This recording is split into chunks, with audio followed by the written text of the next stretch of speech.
Kaluoy sa dagway sa bata oy mauna yun ni guys tinud anay nagyun ni nga vlog tanawa o struggle is real bisag init kayo guys halaban na wala tay kauban na guys tripod na tong kauban para makakuha lang gwapo na view tanawa Payong o tayo guys. nagpayo. Sobrang init.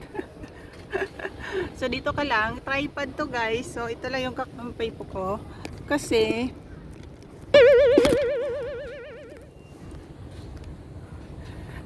ano, Saturday kasi ngayon. So mag-start yung day off ko Saturday. So bukas pa yung mga kasama ko. So ako lang mag-isa.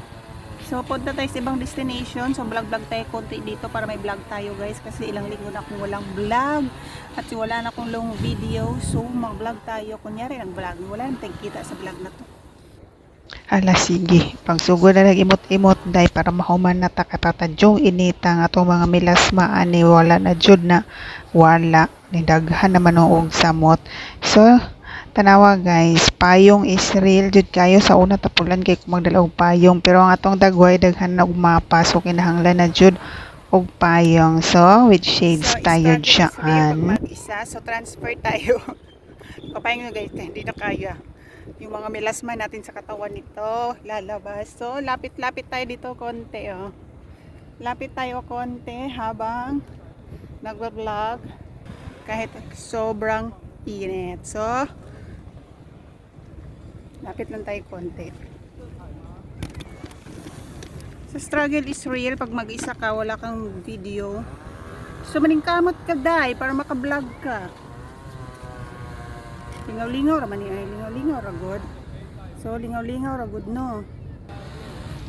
Ay, ambot ta lang. Wala na ko kabalo kung unsa nga akong i-voice over. Listen din ni mag-voice over guys. No, mas gusto po gid na ako ang dili mag-voice over kanang mag-vlog jud siya na mag-story and actual.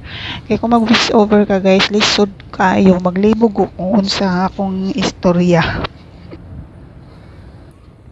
So, mao jud na ang klarong dagway guys. Wala na filter guys. Mo jud ang dagway nato. So ito guys yung self-service. Sobrang init. Hindi naman siya masyadong mainit guys. Pero ayan, Diyos ko melo. Sobrang init. Ganda nito guys oh. So kung nag-iisa ka, kailangan mo magdala ng tripod para mayroon kang kakampi sa picture. So sobrang init guys. Hindi naman siya sobrang init. Sobrang maalingiing. So ito yung view. Saglit lang tayo dito guys. Tapos uuwi na tayo. Ay hindi uuwi. Punta tayo na ibang destination. Tayo yung view ko. Tadang! Ay, diba? Saturday today. So, konti lang kasi umaga pa naman. So maya-maya nito, daw sobrang dami ng tao dito. Lalo na pag hapon or gabi. So, try natin bumalik mamayang gabi guys. Pero may mga vlog na ako dito sa gabi. Sobrang ganda nito. Ayan o. Yung building na yan na may paint. And then, the bridge. So, hindi ka mahiyang mag-vlog dito guys kasi halos sa lahat ng tao may lang camera at saka nagpa-vlog. So, ayan. Diba ang ganda? Sobrang ganda. Hindi ka nagsasawa kahit araw-araw mo yung nakikita. So, kasi may mga progress din dito. Halos may mga iba-ibang events.